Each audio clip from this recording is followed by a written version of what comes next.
حبس هذاك الماء البارد. واش ما بقاتش فيك هاد السيده مسكينه؟ بغيتي تهلك ليها الجناب ياك؟ خليني انا ندخل الاولى، نوجد ليها الطريق ونطلع السكر بشويه، عاد دخل انت وسير تبرد. وانت جايين ياكلك تلوجات، انت هو سبب داك المغص والمشاكل كامله. وبركه المساخيط. اي ومالكم جهلتوا؟ عطوني غير تميره وسيروا صليوا وخلوني نتنفس، راه غادي نطرطق لكم في هاد رمضان. انا الاولى، انا اللي كنعطي الطاقه دغيا ونحلي الفطور. اش من طاقه يا الكاريتا؟ راه غير كتدخلي كطيحي لهم السكر وكيجيهم العيا والنعاس. دوزي كلسي لهاد الجيه، انا اللي غادي نسخن لهم الكريشه وفيا قطاني وكل فوائد. دوزي شدي النوبه.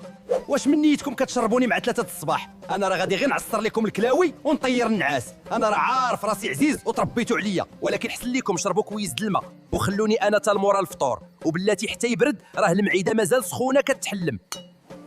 شوفوا هذا حاطني هنا باغي يتسحر بيا، قال لك كيجيه العطش. وحمق هذا، راه هاد الشيء كله غادي تبولوا يا الهبيل. راك بنادم ماشي جمل، غا كاس كبير بركه. الا شربتيني كامل راه غادي تولي كرشك بحال سيدي قاسم.